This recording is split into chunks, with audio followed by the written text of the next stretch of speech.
Hey dear student, my name is Dheeraj. स्वागत करता हूं आपका फिर से एक बार एमजी कोचिंग इंस्टीट्यूट में। और आज हम आ चुके हैं एक नई वीडियो के साथ जो है नर्वस टिश्यू। ठीक है, हम सेल के बारे में जब हम स्टडी किए थे उसके बाद हम टिश्यू की स्टडी कर रहे हैं और टिश्यू की स्टडी में हम 4 प्रकार के टिश्यू को समझे थे और इससे जो है ये चौथा है। ठीक है, मतलब कह सकते हो लास्ट वाला भी है। ठीक है, नर्वस टिश्यू। अब नर्वस टिश्यू को हिंदी में तंत्रिका ऊतक भी कहते हैं और इंग्लिश में इसे नर्वस टिश्यू कहते हैं। ठीक है, अब हम ये देखते हैं ये तंत्रिका है क्या। ठीक है, ऊतक तो आप समझते ही हो। ठीक है, ऊतक आपको पता है कि जो बहुत सारे सेल होते हैं, जो एक ही तरीके के बहुत सारे सेल होते हैं, वो जब एक ग्रुप में हो जाते हैं, मतलब साथ में मिल जाते हैं, तो उन्हीं को हम लोग क्या बोलते हैं, ऊतक बोलते हैं। राइट। अगर हम बात करें ये तंत्रिका, तंत्रिका मतलब न्यूरॉन। आपने न्यूरॉन वर्ड अगर सुना होगा तो न्यूरॉन सेल होते हैं। जैसे हमारे बॉडी में और सारे सेल हैं उसी तरीके से न्यूरॉन सेल भी होते हैं। अब ये न्यूरॉन सेल ना हमारे शरीर में लगभग अगर मैं बात करूं तो पूरे शरीर में ये जो न्यूरॉन सेल होते हैं बेटा ना, ये 30 अरब हो सकते हैं। 30 अरब, ठीक है, न्यूरॉन सेल होते हैं। अब ये 30 अरब न्यूरॉन सेल हमारी पूरे एक ह्यूमन जो होता है उसकी बॉडी में 30 अरब न्यूरॉन सेल होते हैं। तो ये जो आपको दिखाई दे रहा है ये एक न्यूरॉन का फिगर है। ठीक है, ये एक न्यूरॉन का फिगर है। तो इसको हम आपको अभी समझाएंगे, लेकिन उससे पहले हम ये बता दें कि ये न्यूरॉन है क्या। देखो, न्यूरॉन ऐसा सेल होता है बेटा ना हमारे शरीर में जो सूचनाओं को ट्रांसमिट करने का काम करता है। सूचनाओं को ट्रांसमिट करने का काम मतलब ये जो हमारे बॉडी का कंट्रोल है, जो हमारी बॉडी पूरी तरीके से कंट्रोल हो रही है, हम जो चाह रहे हैं वो हो रहा है। और हमारे दिल का धड़कना कि दिल को इतना तेज धड़कना है, इतना कम धड़कना है, डाइजेशन अब होना है, ये सारी चीजें, नींद का आना, फिर लोगों से कम्युनिकेशन यानी बातचीत करना, ये सारी चीजों को अगर कोई कंट्रोल कर रहा है तो वो होता है नर्वस टिश्यू। हालांकि हमारा ब्रेन करता है, तो ब्रेन में क्या होता है, न्यूरॉन सेल बहुत ज्यादा होते हैं। ठीक है, तो हमारे जो न्यूरॉन सेल होते हैं ये क्या करते हैं, सूचनाओं को आदान प्रदान करने का काम करते हैं। मतलब एक जगह से सूचना लेगा और उस पर क्या प्रतिक्रिया करनी है, मतलब उसके बाद उसको कैसा रिएक्शन देना है, वो डिपेंड करता है न्यूरॉन। ठीक है, न्यूरॉन सभी पूरे इस शरीर में सभी के ऊपर अपना कब्जा बना के रखा है, मतलब सबको कंट्रोल करता है। ठीक है, न्यूरॉन। और यहाँ तक कि ब्रेन भी हमको ही कंट्रोल करता है। हमारा ब्रेन, कुछ ऐसी क्रियाएं होती हैं जिनको हमारा ब्रेन कंट्रोल कर सकता है और कुछ ऐसी क्रियाएं होती हैं जिनको हमारा ब्रेन कंट्रोल नहीं कर सकता है। ठीक है, जैसे कि अब कभी कभी ऐसी क्रियाएं भी हमारे शरीर में हो जाती हैं जिनको हम प्रत्यावर्ती भी क्रियाएं बोलते हैं। जैसे अचानक से चौंक जाना, ये हमारा ब्रेन कंट्रोल नहीं करता। जलने पर हाथ ऐसे छजला कर देना, ये ब्रेन कंट्रोल नहीं करता। ये प्रत्यावर्ती क्रियाएं होती हैं, अपने आप ही जो है अचानक से हाथ इस तरीके से हो जाता है। ये ब्रेन नहीं, स्पाइनल कॉर्ड कंट्रोल करता है। जब मैं इसकी एक डिटेल वीडियो लेकर आऊंगा न्यूरॉन के ही बारे में, तब मैं आपको उसमें बताऊंगा कि एक्चुअली न्यूरॉन सेल किस तरीके से काम करते हैं। अभी आप ये समझिए कि टिश्यू का क्या काम है। अब जैसे कि हमारे शरीर में हर एक टिश्यू क्या कर रहे थे, अलग अलग मिलकर एक काम कर रहे थे, वैसे हमारे शरीर में ये नर्वस टिश्यू भी काम करते हैं। और ये होते हैं बेटा कितने प्रकार के, 3 प्रकार के। अब ये 3 प्रकार के नर्वस टिश्यू कौन कौन से होते हैं? एक होता है संवेदी तंत्रिका मतलब सेंसरी न्यूरॉन, दूसरा होता है प्रेरक यानी मोटर न्यूरॉन, और तीसरा बहुध्रुवीय यानी मल्टीपोलर न्यूरॉन। तो ये 3 प्रकार के होते हैं। तो अगर हम बात करें संवेदी तंत्रिका की, तो संवेदी वर्ड आपको पता चल रहा है, संवेदना मतलब सेंस, कोई चीज का एहसास होना ना, तो संवेदनाएं, समझ रहे हो, जो संवेदनाएं होती हैं हमारे शरीर में उनको एहसास करना, उसको सोचना, जैसे कि किसी भी प्रकार की संवेदना हो गई, उसको जानने के लिए जो न्यूरॉन सेल होते हैं वो सेंसरी न्यूरॉन के अंतर्गत आते हैं। जैसे आपको पता है आपके शरीर में हर एक जगह न्यूरॉन सेल है, हर एक जगह न्यूरॉन सेल है, लेकिन आपके बालों में नहीं है, आपके नाखूनों में नहीं है। तो यहाँ पर क्या होगा, जब हम नाखून काटते हैं तो हमको कुछ पता नहीं चलता, क्योंकि यहाँ पर कोई न्यूरॉन नहीं है, न्यूरॉन के सेल नहीं होते, ये कैरोटीन से बने हैं। तो हमारा जो शरीर है उसके हर जगह पर क्या पाया जाता है, ये न्यूरॉन सेल पाए जाते हैं। तो उनमें से एक पाया जाता है संवेदी तंत्रिका यानी सेंसरी न्यूरॉन। तो ये जो सेंसरी न्यूरॉन होते हैं हमारे शरीर में मोस्ट जो सेंसर्स होते हैं वो 5 टाइप के होते हैं। जैसे हमको पता है जो नाक होती है, यानी नाक अगर बात करें, और बात करें अगर हम जीभ की बात भी कर सकते हैं, कान की बात कर सकते हैं, आंख, और बेटा त्वचा। ठीक है, नोज, ठीक है, बाकी आपको पता है nose, tongue, ear, eyes and skin. ठीक है, ये 5 प्रकार के हैं मेन। ठीक है, अब नाक क्या करता है, किसी भी प्रकार की स्मेल, यानी नाक जो है बेटा ये गंध को रियलाइज करता है। मतलब अगर गंध को सेंस करना हुआ, गंध की संवेदनाओं को लेना है तो किसको करेगा, यह गंध को करेगा। जीभ किसको करेगा, स्वाद को। किसी के अंदर जो स्वाद है, किसी के अंदर जो टेस्ट होता है उसको सेंस करने का काम कौन करता है, हमारा जीभ करता है। कान क्या करता है, किसी भी प्रकार की ध्वनि को, यानी नॉइज जो होती है उसको सेंस करने का काम कौन करता है, हमारा कान करता है। आंख क्या, किसी भी चीज के विजुअलाइजेशन मतलब दर्शन को, दृश्य को देखने का काम करती है, उसके सेंसेस को बताती है कि हाँ वो चीज कैसी है कैसी नहीं है। और त्वचा क्या करती है, बॉडी पर किसी भी प्रकार के टच को फील कराती है। मतलब कोई टच होता है तो जो ये स्किन है वो हमें बताती है। जैसे अगर आपके स्किन पे कोई टच करता है तो आपको पता चल जाता है, मच्छर काटता है तो पता चल जाता है, आग ज़्यादा तेज लगने लगती है तब पता चल जाता है। तो ये सारी चीज़ों को जो कंट्रोल करने का काम करता है वो कौन करता है, अपना सेंसरी न्यूरॉन। अच्छा, ये कंट्रोल नहीं करता है, एक प्रकार से ये बताता है, ठीक है। कंट्रोल केवल एक ही करता है, वो होता है मेन। इसे हम लोग मेन कहते हैं, बहुध्रुवीय जो मेन है इसे मेन कहते हैं। अभी बताते हैं क्यों। तो ये जो इतने प्रकार के सेंसर्स हैं, इन सभी सेंसर्स को हमारे सेंसरी न्यूरॉन हमारे बॉडी में ट्रांसमिट करते हैं। किसी भी प्रकार का सेंस मिला वो क्या करेंगे, उनको कलेक्ट करेंगे, देन उन्हें ट्रांसमिट करेंगे। लेकिन ये सिर्फ सेंस कर सकते हैं, आगे किसी को नहीं पहुंचा सकते, मतलब आगे भेज नहीं सकते। जैसे कि ब्रेन के पास तक ये लेकर चले जाए, इनके पास ऐसी कैपेसिटी नहीं होती। सिर्फ ये सेंस कर सकते हैं कि हाँ ये चीज हुआ है शरीर में या सूंघने में या कुछ भी चीज में, देखने वेखने से क्या हो रहा है, तो वो इसी चीज को सिर्फ सेंस कर सकता है, बाकी और कुछ नहीं कर सकता। लेकिन जो चीज इसने सेंस किया है उसको कोई लेकर जाएगा। अब उसको लेकर जाने के लिए ना ये मोटर न्यूरॉन होता है। मोटर बोले तो प्रेरक। अच्छा, मोटर वर्ड से अगर आप देखो बेटा तो मोटर का मतलब क्या होता है, इससे मोटर होता है ना चलने का काम करता है, एक जगह से दूसरी जगह मूवमेंट करता रहता है, ठीक है, इसीलिए मोटर बोलते हैं। तो ये जो मोटर वाले न्यूरॉन हैं ये क्या होते हैं, मूवमेंट करने का काम करते हैं। अच्छा, सेंसरी न्यूरॉन की अगर बात करें स्ट्रक्चर की, तो ये जो सेंसरी न्यूरॉन होता है ये क्या होता है, एक ही तरफ से इसे, जैसे मतलब यहाँ के साइड में देखेंगे तो ये क्या होता है, एक ही साइड में इसके बहुत ज़्यादा मल्टीपल ध्रुव होते हैं, मल्टीपल पोर्स होते हैं, जो ये स्किन से ऐसे टच होते हैं, टच होने के बाद एक जगह पर ऐड हो जाते हैं। लेकिन ये जो मोटर न्यूरॉन होता है और इनका जो ये खुला वाला एरिया पीछे की तरफ ऐसे बंधा होता है, लेकिन आगे की तरफ खुला होता है लास्ट के। लेकिन अगर ये प्रेरक की बात की जाए यानी मोटर न्यूरॉन, तो इसका दोनों साइड के एरियाज जो होते हैं बेटा इस तरीके से होते हैं, क्योंकि इनको ना सारे डेटा जो होते हैं वहां से कलेक्ट करने होते हैं और कलेक्ट कर कर दूसरे न्यूरॉन को पकड़ाना होता है, ठीक है। अब कभी कभी ये पूछ लेता है कि एक न्यूरॉन जब दूसरे न्यूरॉन से अटैच में होता है तो उसके बीच में एक गैप पाया जाता है जिसको माइक्रोस्कोपिक गैप कहते हैं, ठीक है। इसे क्या कहते हैं, माइक्रोस्कोपिक गैप, यानी माइक्रोस्कोप से देखेंगे तभी ये गैप देखने को मिलता है, जिसे हम लोग साइनेप्स भी कहते हैं, ठीक है। साइनेप्स मतलब बहुत ही कम इस जगह जो होता है साइनेप्स कहते हैं। अभी हम बात करते हैं प्रेरक तंत्रिका। अब ये क्या करेगा, जैसे इन सारी चीजों ने सूचना ट्रांसमिट की इसके पास भेजेगा और ये लेकर किसे जाएगा, बहुध्रुवीय को देगा।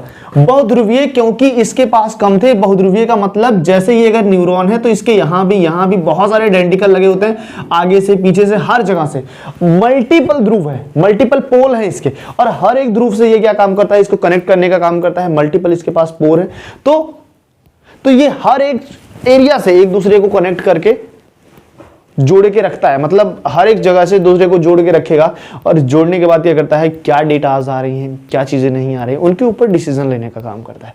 तो ये मोटर न्यूरॉन जो होते हैं बेटा, ये क्या करते हैं, इनके पास ना मल्टीपोलर, मतलब दोनों साइड में इनके ध्रुव पाया जाता है, दोनों साइड में इस तरीके से होते हैं। और बहुध्रुवीय जो होते हैं इनके जो होते हैं इनके पास बहुत सारे ध्रुव होते हैं। तो हमने यहाँ पर बहुध्रुवीय न्यूरॉन का एक फिगर भी ड्रॉ करके रखा है। अच्छा, ये बहुध्रुवीय क्या करता है, चीजें कोई प्रतिक्रिया करने पे ध्यान देता है। प्रतिक्रिया करने का मतलब जैसे आपको पता है ना कि किसी चीज को सोचना, जैसे आप चोट लगी आपको, तो चोट लगने के बाद आपको क्या करना है, मतलब वहां पे दर्द हो रहा है, तो इस दर्द को कौन फील करा रहा है, आपका बहुध्रुवीय यानी मल्टीपोलर न्यूरॉन, ठीक है। वो यहाँ पर बता रहा है कि भाई पट्टी वट्टी बांधने का काम करो, तो बहुत सारे कैलकुलेशन जो निकालता है, हमारा पढ़ना, हमारा लिखना, हमारा सोचना, सब कुछ ये कौन कंट्रोल करता है, ये बहुध्रुवीय यानी मल्टीपोलर न्यूरॉन करता है, जो हमारे कहाँ पर पाया जाता है बेटा, ब्रेन में पाया जाता है और स्पाइनल कॉर्ड में पाया जाता है। यहाँ से ये अटैच होते हैं और ये बहुत सारे न्यूरॉन से कनेक्ट होते हैं, इनके पास बहुत ज्यादा ध्रुव होते हैं, बहुत ज्यादा पोर होते हैं, तो इसीलिए हमने मल्टीपोलर कहते हैं, ठीक है। अब हम इसका एक डायग्राम बना के रखें। अब डायग्राम में आप देखिए तो ये जो न्यूरॉन होता है, जो न्यूरॉन सेल होता है इस तरीके से होता है, अब न्यूरॉन सेल ही शरीर की सबसे लंबी कोशिका होती है, ठीक है। शरीर की सबसे लंबी कोशिका कौन होती है बेटा? न्यूरॉन कोशिका होती है, बहुत ही लंबी होती है। अब हम बात करें डेंड्रॉन, अगर इसमें तुम लोग देखिए, इसमें डेंड्रॉन वर्ड को मैंने क्या डेंड्राइट्स लिख रखे हैं, कोशिका काय लिख रखा है, एक्सान लिख रखा है, केंद्रक लिख रखा है और एक्सान की पूंछ लिख रखी है। इतनी सारी चीजों को हमने ऐड किया है। अब बात करते हैं डेंड्रॉन क्या होते हैं। तो डेंड्रॉन क्या होते हैं? जो ये न्यूरॉन सेल है उसके ऊपर ये जो पोर, ये जो छोटे छोटे कांटे नुमा संरचनाएं निकली होती हैं, ये जड़ से जो मेन निकली होती है, जो मेन होती है, उसे डेंड्रॉन कहते हैं, ठीक है। लेकिन ये जो जड़ के बाद आगे चलकर कई ब्रांचेस में डिवाइड हो गई हैं, इन ब्रांचेस को क्या कहते हैं? डेंड्राइट्स कहते हैं, ठीक है। और ये डेंड्राइट्स क्या करते हैं? एक अलग न्यूरॉन से क्या होते हैं? कनेक्शन करता, मतलब इसका जो पोर होता है, पीछे वाला भाग अलग न्यूरॉन का यहीं पर सामने आएगा और ये पीछे वाला भाग इससे कनेक्ट होगा, इसका नहीं, दूसरे वाले न्यूरॉन का। ऐसे बहुत सारे न्यूरॉन है तो आपस में से कनेक्ट होते हैं, कोई उधर से आकर अटैच हुआ, मतलब कोई इधर से एक न्यूरॉन, कोई इधर से एक न्यूरॉन, कोई इधर से, कोई इधर से, कोई इधर से, मतलब सभी आपस में ऐसे कनेक्टेड होते हैं। तो इसीलिए इनके पास से मल्टीपल पोर होते हैं, मल्टीपल ध्रुव होते हैं, जिन्हें हम लोग डेंड्राइट्स के नाम से जानते हैं। अब बीच में क्या होता है? केंद्रक। अब आपको पता है केंद्रक काम क्या करता है, तो आपको पता है केंद्रक पूरे सेल को क्या करता है? कंट्रोल करने का काम करता है, ठीक है। अच्छा एक बात बताएं कि ये जो न्यूरॉन सेल होते हैं ना बेटा, ये एक उम्र के बाद डिवीजन करना बंद कर देते हैं। जैसे एडल्ट एज आपकी हो गई तो ये फिर से बन नहीं सकते हैं। अब ये फिर से नहीं बन सकते, इसका मतलब अगर आपको कभी चोट लगेगा तो ये क्या होगा? ये कभी भी रिपेयर नहीं हो सकता है, ठीक है। इनके अंदर कभी भी रिपेयरिंग पावर नहीं रह जाती जब ये एडल्ट हो जाते हैं, ठीक है। अच्छा अब बात करते हैं ये न्यूरॉन की। अब ये कोशिका काय क्या है? अब ये कोशिका काय का मतलब जहां पर वो है, ये जो कोशिका है उसी का एक कक्ष रूप में है, मतलब वहां के उसी के अंदर है, तो इसीलिए हम उसे काय बोल रहे हैं। और इसे इसकी कोशिका इसी के अंदर है, पूरी कोशिका का कोशिका द्रव्य इसी के अंदर भरा है, तो ये कोशिका का है। अब तुमको बताने की जरूरत नहीं है कि इसके अंदर क्या पाया जाता है। इसके अंदर पाया जाता है क्या? इन सभी के अंदर पाया जाता है प्रोटोप्लाज्म, इसके अंदर न्यूक्लियस के अंदर न्यूक्लियोप्लाज्म, इसके अंदर साइटोप्लाज्म यानी कोशिका द्रव्य और केंद्रिका द्रव्य। और ये जो इसकी पूंछ ऐसे यहां से नीचे की तरफ इधर चली जाती है, इसे हम लोग एक्सान बोलते हैं। एक्चुअली ये एक्सान क्या करती है? इन दोनों को कनेक्ट करने का काम करती है बीच में। ये पीछे एक्सान क्या करती है? इसको कनेक्ट करने का बेटा काम करती है। और यहाँ पर ये जब ये कनेक्ट करती है तो पीछे और जो न्यूरॉन होते हैं, न्यूरॉन जो सेल होते हैं, वहां से जाकर इनको कनेक्ट कर देते हैं, ठीक है। इनको जाकर कनेक्ट करते हैं तो अगले न्यूरॉन का डेटा इस न्यूरॉन में, उस न्यूरॉन का डेटा उस न्यूरॉन में, उस न्यूरॉन का डेटा उस न्यूरॉन में। अब ये क्या करेंगे? ये सारी सूचनाओं को लेगा और ये देखेगा कि क्या कंक्लूजन निकला, और उन सारी चीजों को फिर से रिवर्स करता है। रिवर्स मतलब फिर से ये डिसीजन लेगा, डिसीजन लेने के बाद इसको भेजेगा, इसको भेजने के बाद ये इसको बताएगा कि भाई ये चीज करनी है, मांसपेशियों को ये सारे परमिशन देंगे कि तुमको अभी ये करना है। और फिर जब इसके अंदर कोई हरकत होगा तो फिर ये रिवर्स इस तरीके से देते रहते हैं। ऐसी प्रक्रियाएं चलती रहती हैं बहुध्रुवीय से लेकर आपके सेंसरी न्यूरॉन तक। और बीच में जो जोड़ के रखता है वो कौन सा है? आपका प्रेरक न्यूरॉन। अगर आपको इसको सिंपल से समझना है तो आप ये समझ लो जैसे कि आपका मोबाइल है, आपका फोन है। अगर बीच से प्रेरक न्यूरॉन हटा दिया जाए ना तो आपको मोबाइल और जो चार्जर होता है, तो बीच के अंदर ना मोबाइल और चार्जर के बीच में एक केबल होती है, जिसे हम लोग डाटा केबल बोलते हैं, ठीक है।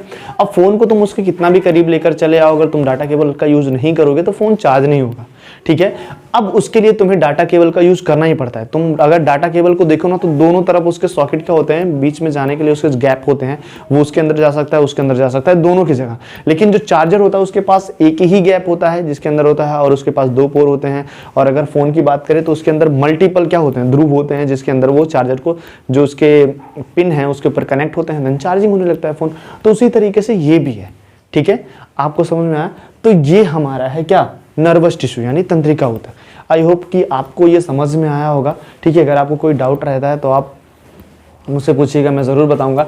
अच्छा एक बात मैं कहना चाहता था, एक बच्चा था इस पे कमेंट किया था, उसने कहा था कि हमारा शरीर क्या होता है बेटा कि जब ग्लूकोज की मात्रा बढ़ जाती है तो हमारा शरीर फूल क्यों जाता है, ठीक है। तो उसको मैं बताना चाहूँगा कि ऐसा क्या होता है। देखो बेटा, हमारे शरीर में हमारा जो लीवर होता है ना, वो क्या करता है, हमारे बॉडी में जो इंसुलिन होता है उसको स्रावित करता है, ठीक है। लैंगरहैंस की दीपिकाएं जो होती हैं हमारे लीवर में होती हैं, छोटे छोटे दीपिकाएं मतलब कूप टाइप में होते हैं, वहाँ से बनते हैं। तो वो जो इंसुलिन होता है ना, वहाँ से स्रावित होता है। अब ये जो इंसुलिन होता है जब तक लेबल होता है तब तक ठीक होता है, लेकिन जब ये इंसुलिन ज़्यादा स्रावित होने लगता है, मतलब ज़्यादा निकलने लगता है, तो इंसुलिन का काम क्या करता है, इंसुलिन काम होता है ये कि जब तक नॉर्मल रहेगा ठीक है, ये ब्लड के अंदर क्या करता है, ये जो सेल होते हैं, सेल के जो पोर होते हैं, मतलब अगर ये सेल देखो और सेल के अंदर मान लो ये गैपिंग है और इसके द्वारा इंसुलिन क्या करेगा, ब्लड के जो कार्पल्स हैं उनके द्वारा एनर्जी इसमें सेल के अंदर ट्रांसमिट करवाने में हेल्प करता है इंसुलिन। अब यहाँ पर ट्रांसमिट करेगा, फिर यहाँ से ये आएंगे, इसी तरह ब्लड क्या करता है, एनर्जी को ट्रांसमिट करता रहता है एक दूसरे से। लेकिन जब इंसुलिन बढ़ जाता है, आपको पता है एनर्जी का सोर्स कौन सा है बेटा, ग्लूकोज है, और ग्लूकोज को इसके अंदर पहुंचाना ही पड़ेगा। अगर ग्लूकोज इसके अंदर नहीं पहुंचा तो ये क्या करेगा, प्रोसेस नहीं कर पाएगा, अब एनर्जी ही नहीं बनेगी। तो ये क्या होता है, इंसुलिन की जब मात्रा ज्यादा हो जाती है हमारे शरीर में, ग्लूकोज की मात्रा, जो इंसुलिन होता है उसकी मात्रा ज्यादा हो जाती है, तो ये ग्लूकोज में क्या करता है बेटा, इसको क्या करता है, गाढ़ा बना देता है। अब जब ये गाढ़ा बना देता है तो ये इसके अंदर ट्रांसमिट नहीं हो पाते हैं। अब जब ग्लूकोज इसके अंदर ट्रांसमिट नहीं हो पाते हैं तो इनकी मात्रा ज्यादा हो जाती है।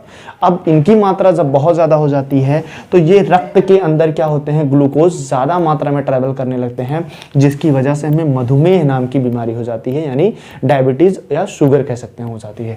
अब जब ये मधुमेह ज्यादा हो जाता है तो हमारी किडनी भी इससे ग्रसित हो जाती है, और इसकी वजह से किडनी जो होती है बार बार जो ब्लड का जो फिल्ट्रेशन होता है वो सही से नहीं कर पाती, क्योंकि ये बहुत ही ज्यादा गाढ़ा हो चुका होता है, बहुत ही ज्यादा शर्करा इसके अंदर बढ़ जाती है, जिसकी मात्रा में किडनी भी सही से काम नहीं करती, और जो हमारे शरीर में जो यूजफुल सब्सटेंसेस होते हैं उनको भी छान देती है, मतलब उनको रीअब्जॉर्ब नहीं कर पाती, और इसी वजह से क्या होता है, बार बार यूरिन भी हमें डिस्चार्ज करने जाना पड़ता है। तो समझ में आया? तो उस बच्चे को शायद पता चल गया होगा कि इंसुलिन की जो ज़्यादा हो जाने के कारण बेटा ये जो ग्लूकोज होता है इसके अंदर ट्रांसमिट नहीं होता और ब्लड के अंदर ज़्यादा हो जाता है, जिसकी वजह से हमारा शरीर क्या होता है, फूल जाता है। ठीक है, तो आपसे अब क्या कहें कि अच्छा एक बात और, कि ये जो कुछ जो आपको मंगलवार को ये जो वीडियो मिलने वाली थी ग्रामर की, आकाश सर की, उसमें कुछ प्रॉब्लम्स की वजह से वो वीडियो नहीं आई। हालांकि इस जो नया मंगलवार आने वाला है, इस मंगलवार को वीडियो अपलोड ज़रूर हो जाएगी। तो ये जो आपका टिश्यू वाला पॉइंट है वो ख़त्म होता है। अगले टॉपिक से हम एक एक ऑर्गन के बारे में पढ़ेंगे, यानी हार्ट, लीवर जो वगैरह ये सारे ऑर्गन हैं, इन सभी की चीज़ों के बारे में आपसे हम कवर करते हुए चलेंगे। तो अगर वीडियो अच्छी लगी हो तो लाइक कर देना और कमेंट करके बताना कि आपको कैसा लगा, और अगर आप किसी चीज़ से रिलेटेड टॉपिक को पढ़ना चाहते हो तो वो कमेंट करके ज़रूर बताइएगा। ठीक है, तो चलते हैं, ध्यान रखिएगा, जय हिंद।